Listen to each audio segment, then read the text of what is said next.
The effect of overfishing on the west coast of Africa, an ecological, social and economic perspective. Throughout many westernized nations, the market demand for seafood and the capacity of fishing fleets to extract living marine resources from their exclusive economic zones can more often than not far outstrip available reproductive capacity for the region. Some of the fisheries technologies used in these fleets threaten the marine habitats on which fisheries depend and thereby reduce the resilience of overfished stocks to recover. In order to address these constraints, the EU, among other nations, are spending millions on negotiating agreements to redeploy fishing fleets into other nations' waters, mainly through international fishery cooperation agreements with developing countries. These deals are designed to maximize access to coastal state fishery resources, secure employment for European harvesting and processing industries, and supply the EU with seafood at the lowest possible cost. The seas around West Africa are recognised as some of the world's richest fishing grounds. Therefore, for many nations, fishing not only holds great economic value, but is also an extremely significant source of animal protein. The Fisheries Cooperation Agreement put in place by China, the USA and EU member states undermines the ecological stability, social and economic development of these fishing-reliant West African nations. The general ecological impacts of overfishing begin with the direct removal of the individual fish species, the indirect impacts of bycatch, which can remove predators and prey species, as well as physical damages caused through the utilisation of certain fishing technologies, i.e. trawling. The removal of individual fish on a large scale, such as those seen along the West African coast, can cause shifts in the balance of predation and competition within the surrounding ecosystem. The shifts, otherwise known as trophic cascades, occur as a result of the removal of top predators from the ecosystem, such as sharks that can be caught inadvertently as bycatch, resulting in an abundance of mesopredators. Mesopredators are intermediately sized smaller predators present at mid-trophic levels, such as smaller sharks or rays. Cascades can also stem from the overfishing of mesopredators themselves, such as fish-eating piscivores like cod, mackerel, pollock, snappers and groupers. In a 2005 study conducted by Frank et al., the results clearly indicate that the overfishing of piscivores can lead to an increase in zooplanktivores in the trophic level below. This in turn relaxes the grazing pressures put in place by the herbivorous zooplankton, resulting in an increased phytoplankton biomass, thereby facilitating greater rates of nutrient depletion in the area, possibly allowing for an extremely harmful algal bloom to take place. This is an impact that could easily become a reality along the West African coast, given the heavy fishing of species such as snappers and the West African Spanish mackerel. Another, far more specific impact of overfishing on the West African coast has been highlighted in a study conducted by Brachez and his colleagues in 2004. This study provides strong evidence to indicate that there is a correlation between fish catch and wild meat consumption in Ghana. Therefore, due to overfishing occurring by large international trawlers, the availability of fish for local fishermen declines, which then instigates an increase in the hunting of large mammals for bushmeat. Figure 1a shows an increase in bushmeat hunting in wildlife reserves throughout Ghana during periods of low national fish production. Figure 1b indicates that an overall decline in wildlife abundance occurs during said periods. This forced increase in the hunting for bushmeat is reducing wildlife populations, driving more vulnerable species to local and regional extinction, as well as threatening the overall biodiversity for the West African coast. Social implications of overfishing in Ghana.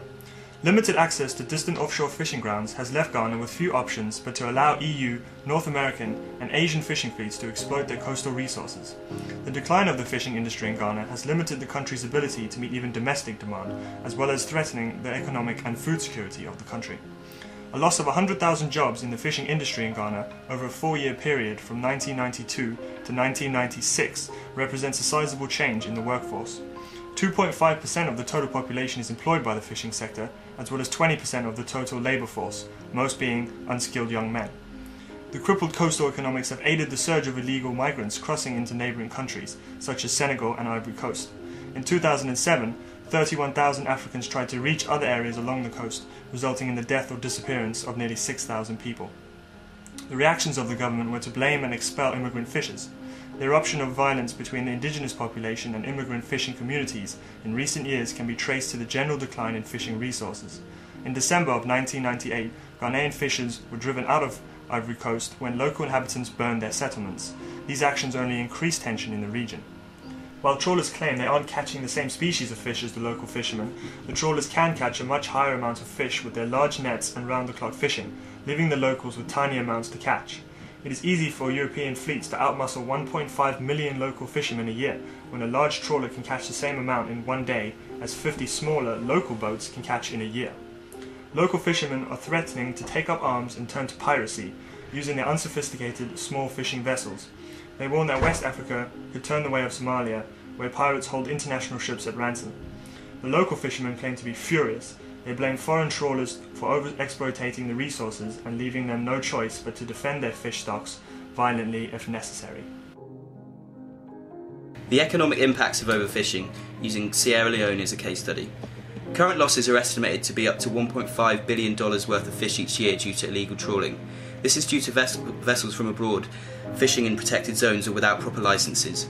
West Africa has one of the world's highest proportions of illegal catch at about 37% of the region's total, and as a result is at high risk of collapse. The United States and the European Union estimate illegal fishing yields as much as $23 billion worth of seafood worldwide annually. Western African countries make up some of the poorest and most vulnerable in the world. Most nations in this area have been through various periods of political unrest and conflict in recent times. The governments are also often in huge debt to EU nations, and corruption is thought to be rife. A big problem lies in the fact a lot of West African countries' weak economies will not allow them to fund patrol boats. Support from more affluent nations is required to prevent the mammoth losses of these countries' resources. Sierra Leone presents a good example of a vulnerable West African fishing economy, which is currently massively affected by overfishing and is recovering from a civil war. Currently, 70% of the population lives on less than $1 a day, and 26% live in extreme poverty, with little or no access to any form of healthcare, education, sanitation, clean water, and sufficient nutrition. The economy is estimated to lose $29 million every year to pirate fishing operators, a potential developmental income that local communities and the government cannot afford to lose. These are probably underestimates, as more is probably lost to trawlers abusing their licences as they are not well regulated.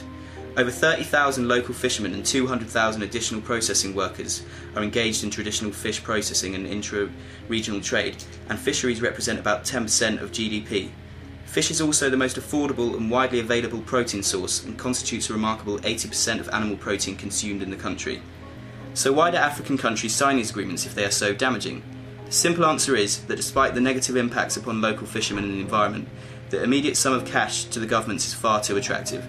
They are often desperate, as they require money to pay external debts, mostly to EU countries, and stimulate economic growth. The EU spends nearly €1 billion a year on subsidising its fishing fleets around the world, often exploiting poor countries. Solutions to the problem include fair, well-regulated and policed fishing cooperation agreements that bear in mind the local population's needs. Also, increased investigations into remaining fish stocks and feasible fish catch ways that promote sustainable fishing. Finally, aquaculture, the sustainable and managed growth of fish stocks, presents itself as a potential solution in West Africa due to its rich coastal ecosystems and high species diversities.